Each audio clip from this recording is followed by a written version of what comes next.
شریعت کلونو ته او برسو ته نه ګوري، شریعت عمل او کردار او عقیدې ته ګوري. که یو سړی ډېرې نقشې د خوشحالۍ جوړې کړي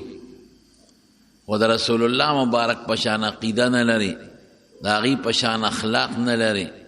د هغې په شان اعمال نه لري، د جون نقشه او د زندګۍ نقشه د حضور پاک برابر نی، نو په تشو چغو په خوشحالو اس فایده نه کېږي. بنیادي څیز د رسول الله مبارک راوړلی شوي دین او په هغې عمل دی. خو دې میاشت کې سړي ته حضور پاک را یاد شي، مخکې هم شکر دی یادي، خو د دې میاشتې تعلق الله د حضور پاک سره ډېر مضبوط جوړ کړی دی. نو په دې میاشت کې زموږ علما کرام او زموږ خطیبان حضرات د نبی کریم صلی الله علیه وسلم سیرتونه بیانوي. نو په سیرت خو زما مستقل بیانونه تاسو ته کړي دي، خو د سیرت د بیان نه چې کم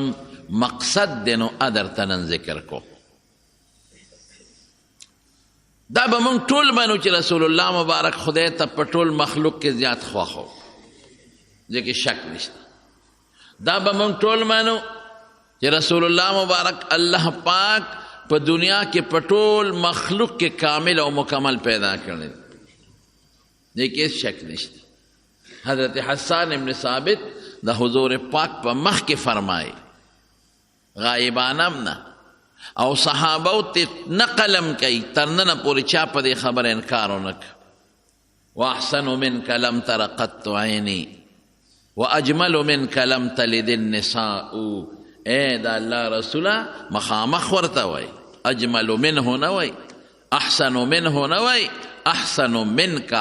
ستانه خشته انسان ما په دا سترګو نه دی لیدلی. واجمل منک لم تلد النساء، او ستانه ډولي شخصیت او انسان مور نه دی راوړی، یو ښځې نه دی راوړی. خلقت مبرئا من كل عیب کأنک قد خلقت کما تشاء. وی د هر عیب نه پاک پیدا، تا کې هیڅ عیب نشته. او د پیغمبر شان زما وروڼو هم دقه دی چې پیغمبر خدای پاک په ظاهر او باطن ښکلې پیدا کوي. ولی چې څوک دی اعتراض پې ونه کړي چې ته څنګه د خدای پیغمبر یې، تا له سترګه روغه نشي درکولی، تا له غوږ روغ نشي درکولی. ته چې مخلوق ته لاره ښیې نو ته به ړوند دی، ته به ګوډې، ته به شلې، ستا ژبه به کار نه کوي، غوږونه به دې کار نه کوي. نه، چې دې په سترګو، په لاسونو، په خپو، په ظاهري وجود مزیدار او خشتی چې خلک ومني چې واقعي د خدای پیغمبر دی. ګوره څونه ښکلی پیدا کړی دی، واقعي د خدای پیغمبر دی، په وجود یې څونه مکمل او خشته پیدا کړی دی، او باطن کې ښکلی پیغمبر خدای په اخلاق منور پیدا کوي. نو وی خلقت مبرئا من کل عیب، د هر عیب نه خدای بری او پاک پیدا کړی، نه ظاهري عیب شته او نه باطني. کأنک قد خلقت کما تشاء، داسې پیدا لکه چې ځان دې څنګه خوښو. د بنده ځان څنګه خوښي؟ هر سړی وایي چې زما پوزه د ټولو خلکو د پوزو نه خشته وی، هر سړی وایي چې زما سترګې د ټولو خلکو د سترګو نه خشته وی، هر سړی وایي چې زما مخ د ټولو مخونو نه خشته وی، او زما په شان حسن د بل چا نه وی. نو داسې پیدا لکه ځان چې دې څنګه خوښو، ځان چې دې څنګه خوښو هغسې، یعنې ډېر خشته او ډېر مزیدار او ډېر اعلی او ستره او صفا رب العالمین پیدا کړی. نو حضور پاک په ظاهر او په باطن خشته او ښکلی، او خدای ولا ډېر لوی کمالات ورکړي دي. داسې کمالات رب ورکړي دي چې دا کمالات په چا کې هم نشته. ماشوم دی چې لا کمالات خدای ورکړي دي. ماشوم حضرت حلیمه رضی الله تعالی عنها کرے ماشوموالی تیر کړی، او وایي چې زما یو بل بچی خپل رسول الله مبارک مې رضاعي بچی و، نو ده به یوه سینې ته مې چې په کم ورځ مې د سینې کم طرف ته اچولی نو هغه سینه به ده خوړه، او که هغې کې به پی کله خلاص شو نو ما به د دویمې سینې ته وله خوله واړونه. نو وی حضور پاک په ماشوموالي کې انصافدار و، وی هغه دویمې سینې ته به یې جړل خو خوله به یې هغې ته نه اچوله چې دا زما د دې بل لور حق دی. کم چې ستا خپل بچی دا د هغه حق دی. نو ما به وبیا جړل چې پی به کله خلاص شو، خو هغه دویمې سینې ته د خوله نه راړولی. بیبي حلیمه وایي ماشوم دی چې له انصاف پکې دی، لاره کوټې دی، ما کره پیس کی خو انصاف پکې الله چولی دی. او لا ډېر پوچینی و، ډېر پوچینی. نبی علیہ السلام په خپله دا واقع ذکر کوي. قات راکې قحط په مکه کې باران نه کېده، خلک لاړل بوتانو ته چغې ووالې څه ته جوړه نه شوه، بیت الله ته چغې ووالې څه ته جوړه نه شوه، خدای ته جړاګانې وکړې د مشرکانو اس ته جوړه نه شوه. ابو طالب وی زما دا ماشوم رواره دی، د ده یو شان شته، دی به خدای ته وسیله کو، دی به وسیله کو. نو پیغمبر علیه السلام ماشوم یې راوسته. وابیض یستسقى الغمام بوجهه سمال الیتامى عصمة للارامل. دا د ابو طالب شعر دی. خشته او ښکلې، ابیض معنی ښکلې،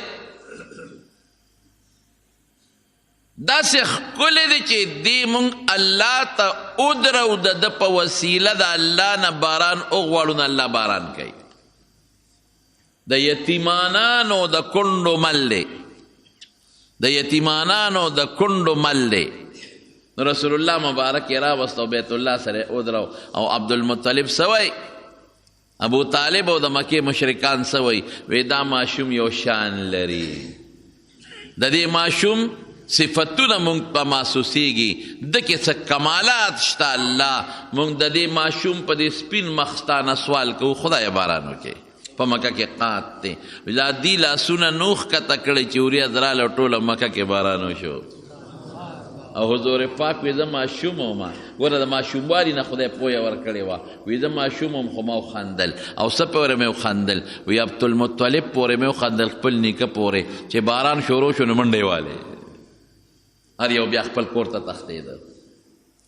دا کمالاتو د حضور پاک په ماشوموالي کې. لاره کوټې بچې دی، ماشوم دی، خدای د ګناه نه ساتلی دی. بیت الله جوړېده، خلکو ګټې راوړلې، رسول الله مبارک عمر لا کم دی، پیغمبري نه ده میلاو. داسې به ووایم پیغمبري نه ده میلاو. د پیغمبر علیه السلام یو لنګ و څادر یې نو. عباس وی ما ورته وی چې دا لنګ دې اوس پړو په د اوږه د پاسه کېده، چې دا ګټې دله دا اوږه زخمي نه کړي، دا سرمن دې زخمي نه شي. عربو خو به د بربنډتوب پروا نه ساتل، هغوی خو به د بیت الله نه بربنډ طواف کو، هغوی خو چې یو دسماتې له به تلل د کوره به یې جامې وویستې، هېڅ پروا نه وه په بربنډتوب. د یو بل وجود لیدو باندې به خوشحالېدل او خپل اندامونه بل ته ښودل، دا به یو فخر ګڼه. نو دا لنګ دې وسپړه او په دې اوږه د کاڼي لاندې کېږده، چې دا کاڼي د اوږه زخمي نه کړي او خوږ نه کړي. لږې کم که لږ حضور پاک فرمایي وی ما چې سنګ لنګ وسپړده، چې دا لنګ به بره کېدم، وی فوراً ځمکې ته پرېوتم، سترګې کولاو شو، یوازې کړې ازاري ازاري ماله لنګ راکې. حضور پاک بربنډ چو نه لیده. مکه کې یو ځل واده او واده له زما ملګري مونږ ډلې چیلې سرولې، واده له د دنیا خلک روان دی چې په دې کې تماشه ده. پخوا زمونږ په دې وطن کې اوس هم باید ظالمان کوي، ډمې به یې راوستلې، جلاګان به یې راوستله، به یې ګډول او ډول سرناب. زما ټول ملګري او وی چې دو تماشې له تم را سره لاړ شه. وی دا دوه واقعې پیښې دي، دوه. یو واقعه وی داسې پیښه شوه چې دی په مخه کړم چې زه چې زو زما ماشوم مې ده ډېره ښه ده. وی لاړ، لا تماشه نه وه شروع، خلکو ځای نه ونیول او ګیر چاپېره کېناستل. وی زم کېناستم، وی ما له خدای خوب راوسوده شم، تماشه راله شروع شوه، ډم وګډېدل، ډوکړی باجې ووالې او بس ما له خوب راغی، زودو شی خلاص شو، ډمې لاړې، خلک لاړل. وی هغه ملګري زوړه قلم چې زه چې ځو که نه پاسه، وی چې راویښ شوم چې شی به کله شروع کېږي، وی شی ختم هم شو، ته چې کله به شروع کېږي. وی زه لا ماشوم هم چې خدای له دې نه ساتلی. او یو ځل موږړې چیلې سرولې ملګرو وی دی پلان کې دی کې تماشه د هغې له ځو وی مې چې نه ځم وی ملګرو په زور راښکم وی مې چې زه بالکل نه ځم دا ګناه ده ناروا ده حالانکې لاره کوټې دی خیر ملګري یو بل سره خوش طبیعتي کوي ګپ شپ لګوي وی ملګرو د لاسو خپو نه ونیولم چې په زور دی وړو اوچتو دی وړو دی په زور دی وړو خو موږ سره به ځې وی خدای زه دومره درون کړم لکه د غر عمره هغه ټول راغون شو د لاسو خپو نه مې اوچتۍ وړقولې مې د ځای نه نشي وی د پوه شوم چې زما وزن دې وخت کې د احد د غر عمره دی هغې وی چې دا خو د غر نه زیات درون دی دا خو موږ دی نشو وړلی داسې ښکلی پیغمبر داسې عظیم شخصیت او د باطن نه پاک څومره دی نه په ژوند کې چې د دروغ ویلی دی دا ماشوم دی نه په ژوند کې چې ته چا سره دوکه کړې ده نه په زندګۍ کې چې ته مسلمان خو هغه وخت کې ونه رستو لیکن د ماشوموالي په وخت کې په زندګۍ کې چې ته چاته ضرر او تکلیف نه دی رسول د کونډو خدمت د یتیمانانو مأوا او ملجا او خدمتګار او خلق ته خوشحاله او د مکې او لا ماشوم دی چې خدای ولا غټ عزت ورکړی دی غټ عزت څومره غټ عزت د شام په سفر کې د حضرت خدیجې رضی الله تعالی عنها مال یوړو د تجارت دپاره د هغې غلامو بیا حضرت خدیجې ته قصه کوله وی دا لک له خو خدای لوی شان ورکړی دی صاحبې وی څنګه وی دومره لوی شان دی چې کم ځای به یو ځای کې مونږ سملاستو کېناستو نو په مونږ د نور سورې او د اونې سورې را باندې چې نور واوړېده نو په مونږ نور شو چې په مونږ نور شو وی اونه په خپله راتاو شوه د پیغمبر علیه السلام طرف ته او داسې پټیټه شوه لکه د چترۍ په شان ته سورې پې وکړو او په یو بله موقع کې رسول الله مبارک اوخان دقه سفر کې اوخانې بوتلی و چې راغې نو خلکو سوري نیولي و د اونو سوري ته خلک ناست دونه ځای نه و چې پکې پیغمبر علیه السلام سوري ته کېني وی پنور یو ځای کې کېناسته او چې څنګه کېناسته وی اونه راتاو شوه د پیغمبر علیه السلام طرف ته سورې پې وکړه او بیبي خدیجې ته دا خپل غلام وی راشه که نه د دې هلک شان درته ښیم د دې هلک شان لږ ووینه نو دا کوټې ته وخته نو نبی علیہ السلام ته کتل وګوره د سور نور ته او د غرمې ته څوک پکې ټینګېدی نشي او په هغه د پاسه وریځې سورې کړی دی او چې دې سینګ دي نو وریځ ورپسې تاویږي د وریځې سورې ورپسې روان ماشوم دی چې خدای پاکې په خپله نگرانۍ کې تربیت کوي ماشوم دی په ماشوموالي کې خدای کمالات ورکړي دي او چې بیا نبوت او پیغمبري میلو شو خو کمالات واړو سے انتها نشته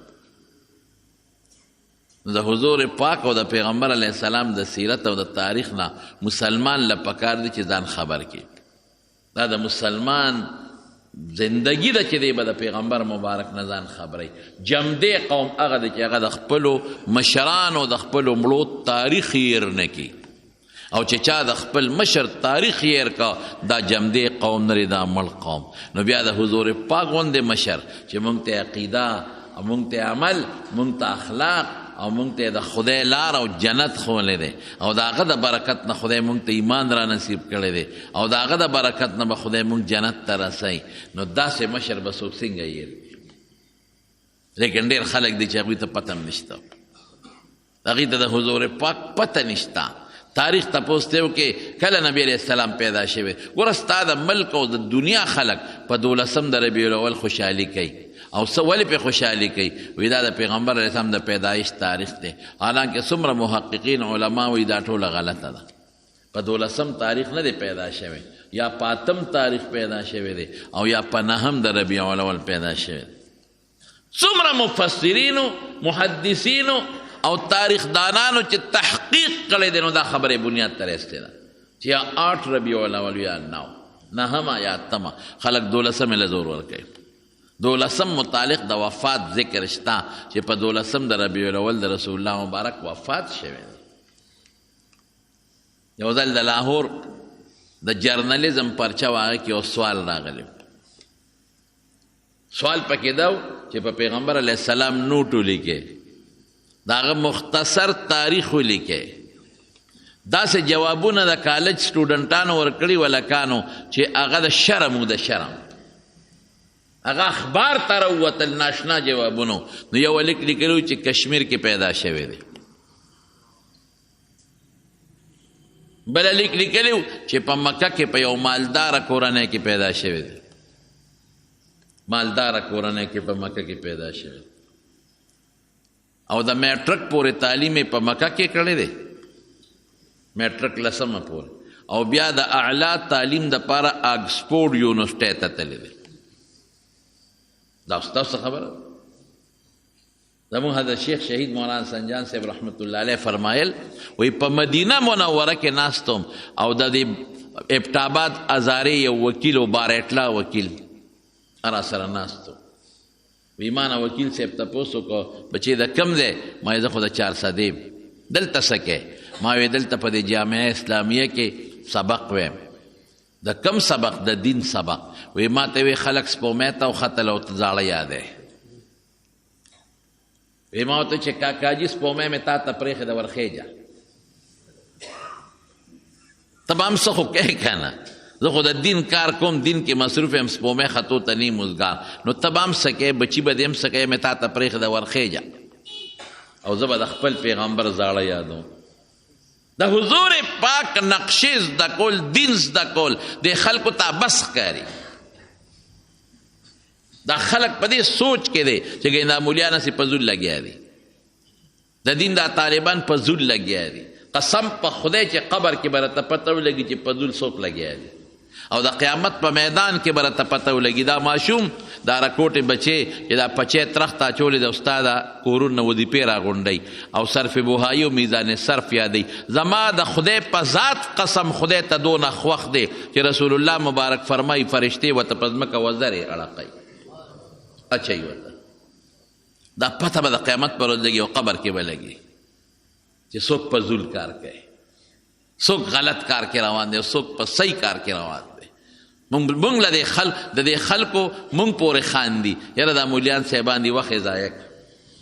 چې د سکول یې ویلې وې، یونیورسټۍ ویلې وې، نو بلا تنخواګانې به یې غشتې، وخت یې ضایع کړ. او زما په خدای قسم جومات کې ناست یم چې دا کم خلک دنیا پسې سار نه ماسخوتن پورې په منډه دي او دین ته توجه نشته. قسم په خدای مونږ له دې خلکو پورې خندا راځي. مونږ یې په زول نیکبخته وخت یې تېر کړ، سار نه ماښام منډه او منډه او منډه او ټاک چې بله ورځ به اعلان وشي پلان کې مړ شو. دا چې څه دې ګټلي دا به نوسو ته کړوسو ته پاتې شي، ده به ته همدقسې دوه لاسه روان وي. مونږ له دې پورې خندا راځي. وی ما ته وایي چې خلک سپومې ته وختل ته زاړه یادې. مې کاکاجي سپومې مې تا ته پرېښې ده ورخېجه او زه به د حضور پاک زاړه یادوم. وی چې لږ ساعت تیر شو دغه وکیل صاحب ما ته وایي وی ما ته برخوردار یو تپوس ته نه کوم چې دا نبی علیه السلام د اکبر باچا زمانه کې تیر شوی دی. الله اکبر. اکبر باچا خدا اوس په مغلیه خاندان خو اوس تیر شوی دی. تا ته دا پته نه لګي د خپل پیغمبر متعلق، ته د خپل رسول د تاریخ نه دونه نه خبر کم بخته. هغه پیغمبر چې ته بانک کې وایي اشهد ان محمد رسول الله، هغه پیغمبر چې کلمه دی بغیر د هغه د نوم نه نیمګړې ده، ایمان دی بغیر د هغه د نوم نه نیمګړی دی چې اشهد ان لا اله الا الله او ورسره دی اشهد ان محمدا عبده ورسوله نی ویلي نو ایمان دې هم نه راځي چې د هغه نوم دی نه اخیستی په کلمه کې مسلمانېدی هم نشي. تا ته د دغه پیغمبر تاریخ نه دی معلوم، ته نه خبر. زمانونو بنیاد د خبرې ده چې د رسول الله مبارک د تاریخ نه د سیرت نه ځان خبر کې او ځان پوه کې. خو مقصد د سیرت څه دی؟ د پیغمبر مبارک د سیرت مقصد څه دی؟ د رسول الله مبارک تابعداري. ولکم فی رسول الله اسوة حسنه. الله وی رسول الله مبارک مثال یو خشته نمونه درکړی، خشته نمونه. په دې ساینس مضمونونه چې کله په دې کالج کې په یونیورسټۍ کې سکول کې استاد ښیي که نه، نو بیا ورته عملي طور باندې هغه شی ښیي. هغه تیوري چې کوم شی ورته وښیي چې اکسیجن د څه نه جوړېږي. اکسیجن به څنګه کاربن ډای اکساید ګیس ته کنورټ کېږي، څنګه به بدلېږي، او د دې کاربن ډای اکساید ګیس نه به اکسیجن څنګه جوړېږي. دا ورته لاول په کاپۍ کې کتاب کې وښیي. نو بیا هغه د ساینس حال ته بوځي وی راشه چې عملي ته ورته وښیي. دا اکسیجن دی داتې پلانکې ګیس جوړ شو دا هغه ګیس دی داتې جوړ شو نقشې ورته بیا عملي ته ورښی نو دا الګ ذهن کې پریوځي نو موږ ته خدای په قرآن حکیم کې دین خولی دی دین راته په قرآن حکیم کې خولی دی پرېښی نه دی عملي نقشه هغه د پیغمبر مبارک شکل کې موږ ته ښودلی دی که ته عملي طور قرآن لیدل غواړئ عملی طور عائشہ صدیقہ فرمائی کان خلقه القرآن وی دا پیغمبر خوی راتا وخای چاوتا وی خوی قرآن دی بس دا قرآن عملی نمونہ دا دوارو جہان مبارک سردار دی ولکم فی رسول اللہ اسوۃ حسنۃ یو سړی چې دکاندار للاړ شي ورته وي داسې جامې لره جوړې کا ما وله سپینه ټوکړه یو څه داسې به جوړې نمونه ورته مو ښوله رښتیا ووایه هغه نمونه جوړه کړه جامې یې جوړې کړې خو زما چې ورته کومه طریقه ښولې وه په هغه طریقه یې جوړې نه کړې ما چې کومه طریقه ښودلې وه نو په هغه طریقه یې جامې جوړې نه کړې اگر چې ښه خواري یې پرې وکړه په دې لستوڼو یې راله دلته بوټي وکړل په دې لمنو یې راله بوټي وکړل په دې ګریوان یې راله بوټي وکړل په پنسو یې راله بوټي وکړل ریخمې پې ولګول ډېره خواري پې وکړله رښتیا ووایه پیسې ولګولې خواري وکړه زه به دا کمیس اغوستوله خوښ کم ای د خدای ظالمه دا دې څه کړي دي ما خو تا ته چې څه نمونه ښولې وه هغسې به دې جوړ ما خو په سیب خرچه وکړه ما خو په ګریوان دله نقشونګار کړی دی ما خو په لمن درته نقشونګار کړی دی ما خو په لستوڼو درته د ریخمو بوټي جوړ کړي دي چې مولانا صاحب ته په دې کمیس کې خشته ښکلی ښکارې زه به یم کاکاجي دا کمیس هم ستا دا کور ته یو څه او زنانه ته یې واچوه دا کور ته یو څه او بیبي ته دې واچوه ما څه در کړي څه دې جوړ کړل نو چې کومه نمونه ما ښودلې د درزي ته او هغسې کمیس جوړ نه کړي زه به یې خوښ کړم چرېم نه او چې ته چا یو سړی پېښور ته ځي او ټوکړه وله ورکې چې ماله دا نمونه ټوکړه راوړه د پېښور نه او هغه دله هغه نمونه راوړي رنګ یې بدلي یا بناوټ بدلي یا تا ورته پاکستانی خولې هغه دله جاپانی سوچه راوړه رښتیا ووایه قبوله به یې کې نه دقه رنګ یې کم شکل کم عقیده کم عمل کم اخلاق چې د رسول الله د نمونې او د نقشې په شان نی د قیامت په ورځ به خدای هغه نه قبلوي کم عقیده به قبلی شابسې چې کم د رسول الله د عقیدې په شان عقیده کم عمل به قبلی چې کم د حضور پاک د عمل په شان عملی او کم نقشه او کم کردار به قبلی چې کم د دواړو جهانو د مبارک سردار کردار او نقشه پکې وي دویمه به نه قبلی ته نه قبلی خدای به څنګه قبوله کړي خدای نمونه درته رالیږلې ده دا عمل دا صحابو کړی دی هغه څیزونه چې په هغې انسان مکلف دی چې خامخا به کې هغه خو یې کړي دي نه نه نه چې د پیغمبر د زړه کم ارمانو په هغې دوی فورا عمل کړی دی عادي څیزونه د پیغمبر عادتي څیزونه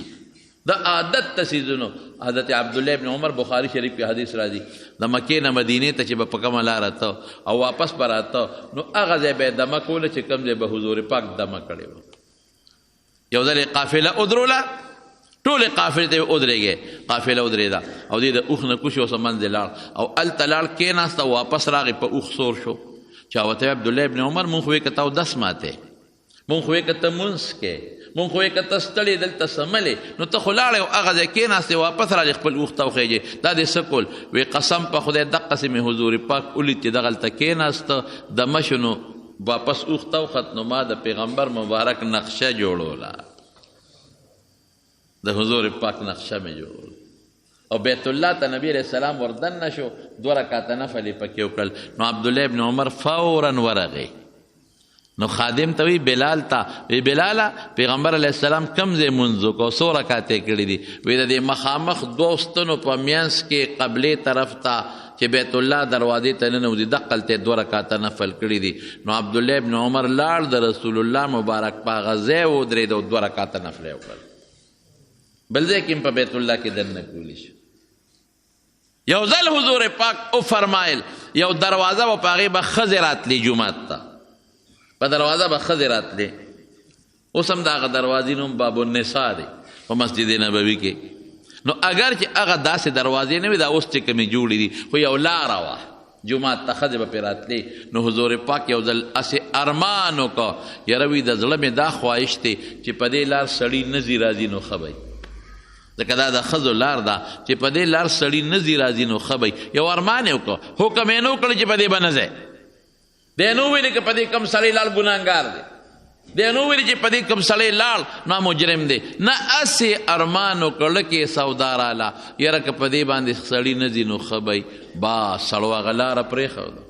او عبدالله ابن عمر تر مرګه پورې په هغه لار قدم کېنښود بس زما د ښکلي پیغمبر وینا ده صحابو کې بیا دویمه خبره به نه وه فورا چې پیغمبر به کم کار کو هغسې به یې کار کو چې د رسول الله مبارک به د زړه څه خوښه وه به یې ځان له خوښول ولکم فی رسول الله اسوة حسنة حضرت انس رضی الله عنه وی په ډوډۍ ناستو او په ترکاری کې په پلیټ کې کدو پروت و وی د حضور پاک کدو خوښ و ټنګری به یې راواغېسته خوړه به وی زه خو پې پوه شوم چې کدو یې خوښ دی وی ما به هغه ټنګری راغېشتې او د نبي اسلام مخې ته به مې کېښودې د کدو ټنګری به مې راوچتوله او د حضور پاک مخې ته به مو لږ ټنګری کېښودله وی پوه شوم چې کدو یې خوښ دی حضرت انس وی لا ازال احبه قسم په خدای چې د حضور پاک د کدو سره مې کومه مینه ولیدله تر مرګه پورې مې دقې کدو سره محبت او مینه پیدا شوه ځکه د حضور پاک خوښ دی حالانکه دا طبیعي څیزونه دي یو شی طبیعتا د یو انسان خوښي د بل نه خوښ او د رسول الله مبارک څه شرعي خبره نه ده چې کدو خورئ یا کدو سره مینه کوئ دی نه دی ویلي خو کدو یې خوښ و د کدو بوټی خوښ و نو بس دی وی زما هم خوښ دی یو ځل مې بیان کو یو واده په پروګرام کې ما لکه عوامو ته مې وې تاسو که الوا خورئ ثواب هم نه کېږي او که مونږ مولیانې خورو زمونږ ثواب کېږي یو باباجي وی استاد جی ځان ته بیا ترخز وواله خو یوه الوا ده ته خورې ستا ثواب کېږي او چې زه خورم زما ثواب نه کېږي یوه الوا ده نو دا فرق پکې د کم ځای نه راووته مې درته دلیل ویل مې ته چې د الوا خورې ستا څه نیت دی ستا نیت دی چې سویټ ډش دی خوله به مې خوږه شي داسې ده وی او مې یې په دې نیت خورې چې خواږه د ډوډۍ نه پس هضم پیدا کوي نو زما ډوډۍ به هضمه کړي نو یې د عظمې دپاره خورې یا د خولې د خوند دپاره خورې زه چې خورم زما څه نیت دي زه په دې نیت خورم چې حدیث کې راځي یو صحابي وی کان رسول الله صلی الله علیه وسلم یحب الحلوى والعسل چې د حضور پاک الوام خوښه و شاتم خوښه نو زه په دې نیت خورم چې د پیغمبر مبارک خوښه وه نو زه ځکه خورم او ته په دې نیت خورې چې سویټ ډش دی خوله به خوږه کي عظمه به راولي زه په دې نیت خورم چې نه د حضور پاک خوښه وه نو ځکه یې خورم نو ځکه ستا ثواب نه کېږي او زما ځکه ثواب الوا چې خورې بشیر جانه نیت پکې څه کې نیت به دا کې چې دا د پیغمبر علیه السلام خوښه وه داسې ده که نه نو غونډه کاسه به خلاصې نیت دې دا وکړه چې دا زما د ښکلي پیغمبر مبارک خوښه خلاصه شو خبره شات خورې دا نیت دې وکړه چې قرآن وایي فیه شفاء للناس یخرج من بطونها شراب مختلف الوانه فیه شفاء للناس قرآن وایي په دې کې شفا ده نو د قرآن د شفا په نیت چې قرآن شفا زه استعمالوم نو ثواب دې مو شو الله به یې دله شفا مو ګرځوي په دې نیت یې خورې دا شاته چې د رسول الله مبارک خوښ و ځکه یې خورم نو ثواب دې وشو اکه په دې نیت یې خورې چې خورې خولن مې تریخ دی مرچکې مې خوړلی دی یو قاشوغه شات به پسې وسټو چې د مرچکې هغه خوند لرې شي یا یاره وجود مې لږ کمزوری دی شات به وخورم طاقتمند چې وجود کې طاقت مې پیدا شي نو بس یو ډش دې وخوړه یو خوراک دې وسټه ثواب دې ونه شو صحابي کور جوړ کړی او روشندان یې پرېښی رسول الله مبارک تپوس وکړه دا دې سله پرېښی دی وی دا مې صاحب د رڼا او د هوا دپاره پرېښی دی اوهو که نیت دې دا کړی چې د بانک اواز به پکې اورم رڼا خو اسم راځي هوا خو اسم لګي او که دا نیت دې وکړه چې بانک اواز به پکې اورم نو همدې سوړې نه به ثواب درته میلاوېده نیت کوه نقشه جوړه کړه د رسول الله صلی الله علیه وسلم. مولانا قاسم نانوتوی رحمت الله علیه پس انګریزانو وارنټ وستو وی دې گرفتار کې پولیس ورپسې ګرځېدل چې نانوتوی سے مولانا قاسم رحمت الله علیه گرفتار هغه وی لکه په سنتو به عمل وکړو اسم تختم ځان روپوش کوم ځان پټو مخرور کېږم نو په سنتو به عمل وکم. چا ورته وی څنګه په سنتو عمل کې وی یو غار کې غار وګورئ غارې ولو کتلان کې غر کې غار شته هلته پټ لاړ او 3 شپې پکې تېرې کړی ورووته وی مخرورتیا مې مشوه پولیس نم بچ شوم او د رسول الله مبارک د غارې سور د 3 ورځو ارمان مې پوره کړ ثواب مې مشو. دا د پیغمبر نقشه. نن سبا ټول خلک وي موږ پریشانه یو. زموږ د مخکې زما یو دوست ډېر نیک سړی دی زه د ډوډۍ په بانه بوتلم ما سره به روټۍ خورې خیر څه کال نه زیات وشو بلکې 2 کاله وشو قریب غالبا. نو زه بیا کور ته دننه کړم او دی راغی او کور والی د پردې نه پورې غاړو ما ته مولانا صاحب ډوډۍ م درته هسې بانه کړه خو دې له م راوستی چې زه او دا کور والی ډېر زیات په پریشانۍ کې یو دام تنخالي زم تنخالم د کورونو کرایان م راځي دلم دیلم راځي مالم راځي خو په رزق کې برکت نشته. دې له زه په میاشت کې ځان له مستقل د دې ښځې جامې زما دي زه وله راوړم د دې لوپټه پیزار زه راوړم دا چې ځان له کم شاپنګ وکړي او ځان له سوالي د هغې پیسې زه ورکوم د دې د دارو درملو پیسې په ما دي د دې ښځې د غم خادې ټوله خرچه په ما ده دا که موټر کې ځي او تیل واچي ډرایور سره نو زه پیسې ورکوم د دې خپله خرچه بالکل نشته اس خرچه نشته او بیا هم چې د تنخوا والم یا کرایه والم نو 100,000 روپۍ دې له جیبه ورکوم چې دا ځان سره ساته عمرې له م زه بوځم حج له م زه بوځم خرچې پوټي نشته دا که د خپلو وروڼو سره خویندو سره غم خادي کوي هغه خرچه م زه کوم 100,000 روپۍ بیا هم زه دې له ورکوم په هغې کې م دا خپی کور والی پردې نه پورې غړمې دا ټیک وی ویجي او بالکل وی دا 100,000 زما کمې دی هغې وخندل وي دا پرې راله زیاتې کا نو مې ته پې څه کې وی جي لګي مې کنه نو مې چې ستا که مې لګي خو هغه دا درکوي ستا چې څه لګي هغه وي زه ورکوم وی صاحب دا 100,000 راکړي چې زما څومره خرچه کېږي امدنه علم او چې میاشت تېروي نو زه پکې بیا ما سره 2 روپۍ نه دونه پیسې دي چې ماشومان سکول ته دي چې هغې له ورکو ښه ډېرې کرایانې ښه ډېره راځي خو بس په بل طرف ځي تم راوستې څه دوا څه وظیفه چې برکت پیدا شي. بچي ټول نافرمانه لوڼه نافرمانه زامن نافرمانه بې ځایه خرچې زامن کوي لوڼه بې ځایه خرچې کوي تم دې له راوستې چې څه دم درود وظیفه چې د پیسو کې برکت پیدا شي دا مو چې پیسه دې ډېرې پیسه ډېره ده ما چې د هغې اندازې ته وکتل نو چې کومه کمره کې زه کېنولی وم هغې کمره کې م ټول تصویرونه ومې ښه زما په خبر عمل کوی وی او میلاول خو دا تصویرونه راکوز کې پکې د چیلي او د ګډ سر م لګولی و مې دا م راوغورځوه بار هلته مات کړه بله کوټه کې شته زه د کوټې م چک کوم بوتان م پکې ښودي مې دا خو سر نه ګناه ده لرې کړه او د پیغمبر په سنت و عمل وکې خپل زندګۍ کې د خپل ښځې په زندګۍ کې او د بچو په زندګۍ کې د پیغمبر نقشې جوړې کې که ستاسو په رزق او مال کې برکت پیدا نه شو راشي زما په مخ لاړې وتوکي په دې کوټه کې تصویرونه لګولي د رحمت فرشتې نه راځي په دا بله کې دي بوتان لګولي د رحمت فرشتې نه راځي په کومو پوړو چې ته بره چت ته خېږي ځای په ځای په پوړو کې بوتان او تصویرونه ویدان کړي رحمت فرشتې نه راځي برکت به کم نه راشي تم لګیا په خواهشاتو پسې منډې تړلی وی بچي دې م لګیا دي ام لګیا دي او چې پیسه 10 راځي نو 100 لګې برکت به رقم دی نه شي سنتو مطابق زندگی جوړه کړه دا نری لباس هم ختم کړه ورته مې نصیحت وکړه زموږ د پس هغه سړی را سره یو ځای کې یو خادی کې ملو شو مې مزر څنګه دی مولوي صاحب خدای را سره خو کړه جنجال نه دی خلاص کړ مې ولې بس بچي م ځان سره مانځله په خپله م مانځله ښځې مې لوپټه نه پسرول اوس برقه پسروي ښځې مې لوپټه نه پسرول اوس برقه پسروي او پیسې ټولې بچت دي په ډوډۍ خو دومره نه لګي د بجلی په بیل خو دومره نه لګي ټولې بچت څومره پیسه چې نن زما او ستا نه روانه ده په خواهشاتو روانه ده 3 جوړې شته 10 نور علم 10 شته 10 نور علم ټول خواهشات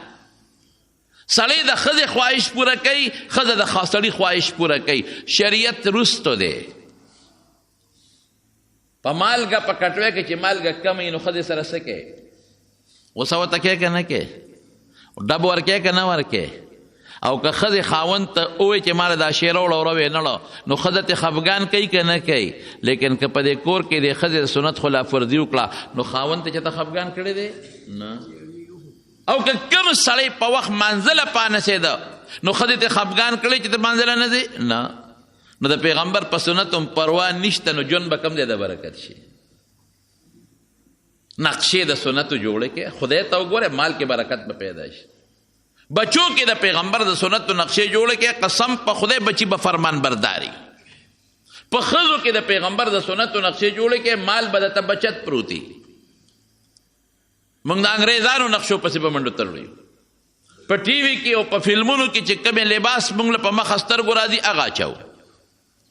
بچیم ټوله ورځ په نافرمانو پسې په منډه دي په بېدینو پسې په منډه دي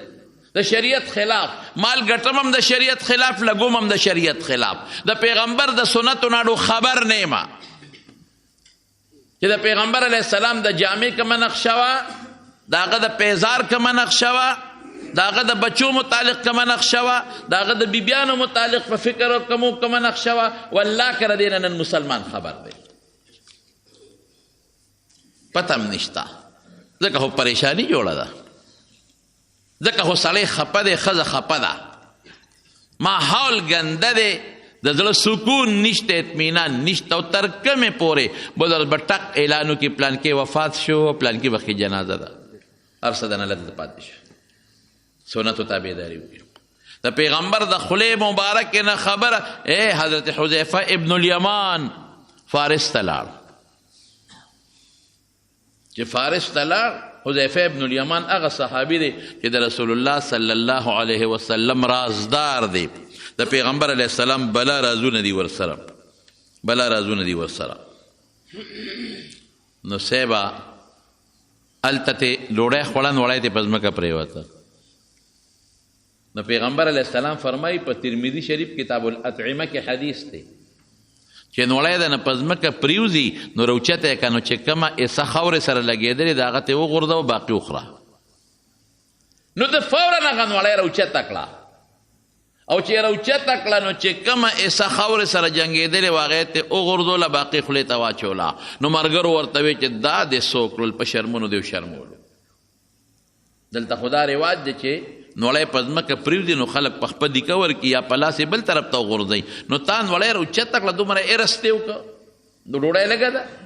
ترکاري خو بلا شی ده ډوډۍ خو ډېر شی ده دا خو موږ نه پاتې کېږي نو تا ډوډۍ راوچته کړه نوړی او دونه حیرسناک په دې خلکو په سترګو کې یو بل ته وکتل او در پورې وخندل موږ دې وشرمولو حضرت حذیفه ورته څه وی اترکو سنت رسول الله صلی الله علیه وسلم لهؤلاء الحمقا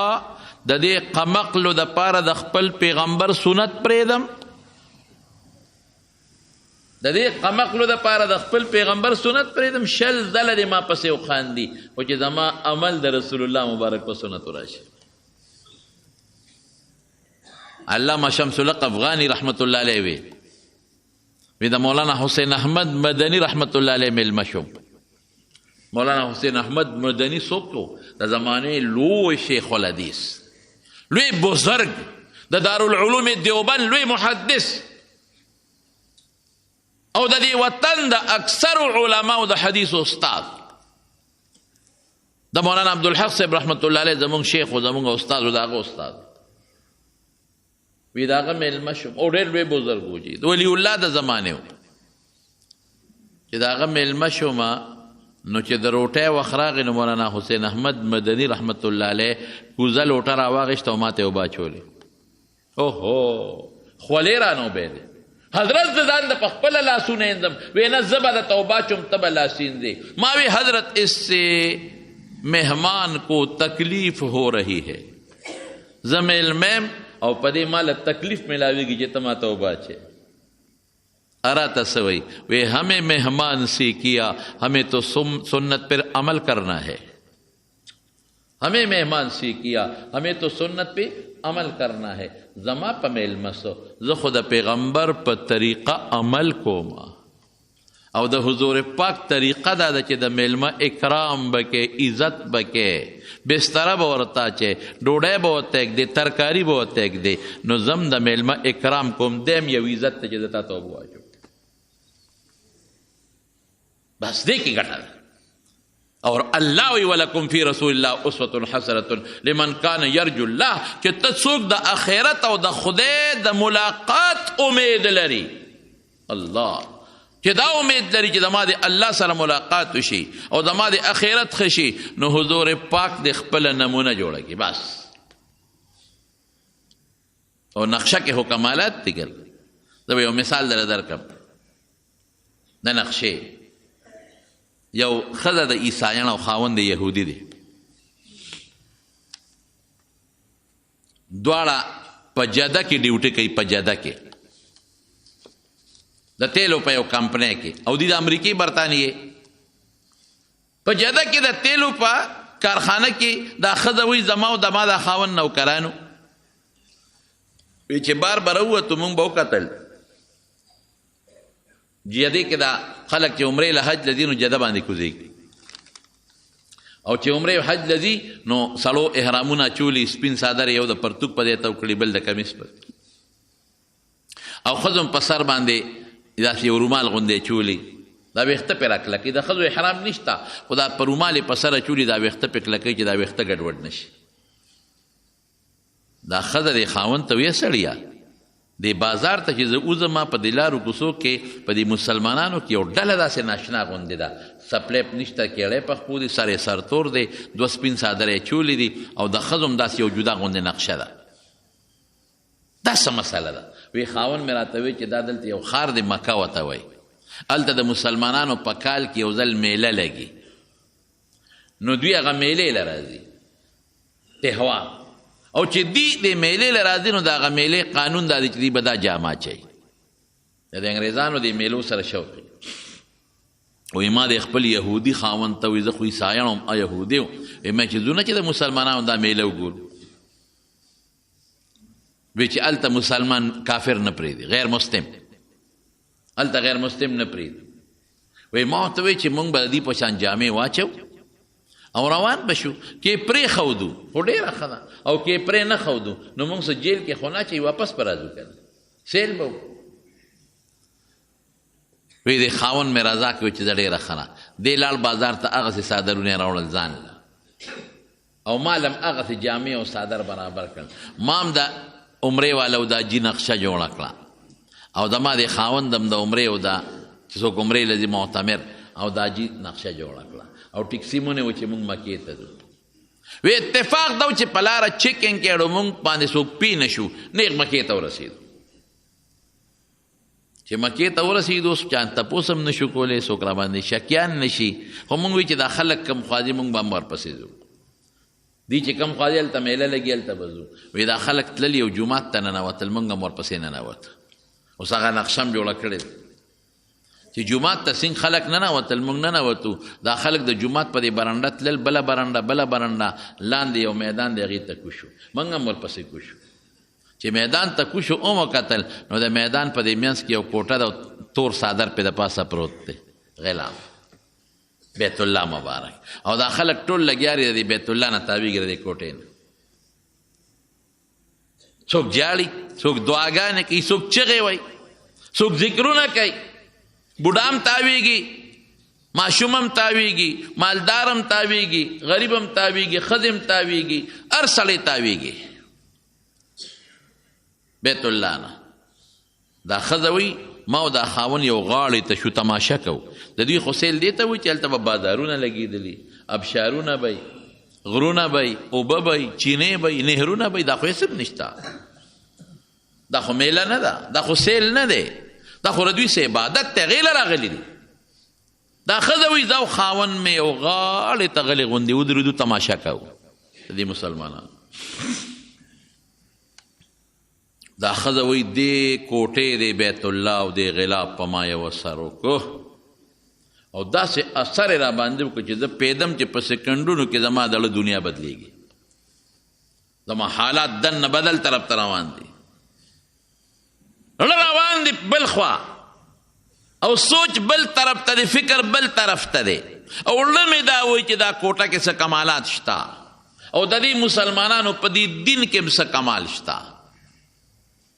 د دې دا مذهب هم رښتونی معلومیږي، د دې دا پیغمبر هم رښتونی دی، د دې دا قرآن هم رښتونی دی، دې بیت الله سره چې کوم نن دین تعلق لري دا ټیک دی، مطلب بدلیږي. نو ما وی چې د او جړه رااله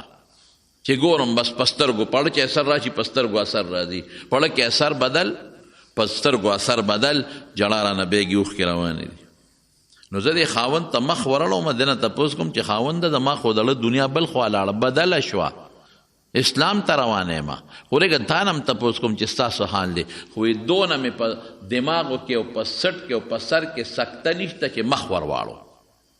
یو شان مې ځان ته راکاږي، داسې نشم کولی چې مخ داسې واړو، مخ هم نشم اړولی. وی ډېر ساعت جاړم، سلګی وام جاړم وی دې کې چې ډېر ساعت تیر شو نو داسې مې مخ یو طرف ته داسې په زور راواړو، وی چې مې راواړو خاوند ته مې وکتل او زما نه زیاتې سلګی وی ام جاړي،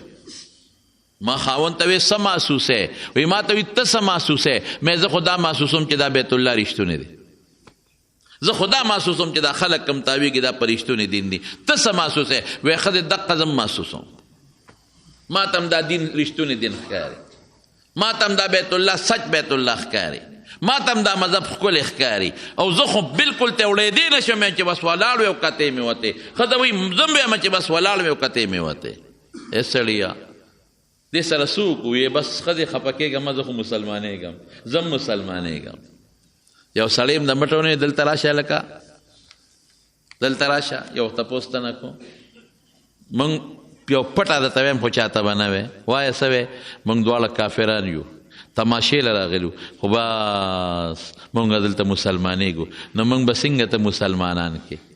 وی دا خو اسانه خبره ده، یو کلمه شهادت یې راته ووایي، اشهد ان لا اله الا الله و اشهد ان محمدا عبده و رسوله، او د هغې په معنا او په مقصد یې پوه کړو، بس دا به ووایې د معنا او د مقصد، بس ټیک ته هلته کلمه شهادت ووایي، په مقصد هم ځان پوه کو، او په هغه ځای کې د بیت الله په هغه کتو موږ له خدای ایمان راکړو، برکت د چاو ایمان خو د بیت الله په کتو میلاو شو، ټیک ته کشش خو بیت الله کې و چې دی ځان ته راښکل، رحمتونه خو په بیت الله ورېدل چې دې طرف ته را متوجه شو، لیکن برکت د دغې نقشې او د سپینې جامې و، دغه نقشې نه ولیدې او دا نقشې نه وه جوړه کړې، نو د بیت الله له به نو رسېدلی. نو چې صرف نقشه باندې الله دونه خوشحالیږي، نو چې بار نقشه او دن نقشه دې دواړه د شریعت برابر کړي، نو الله به بیا څونه خوشحالیږي. موږ نن د انګریز په نقشه خوشحالیږو، خوراک د انګریز په طریقه کوو، په فخر کوو،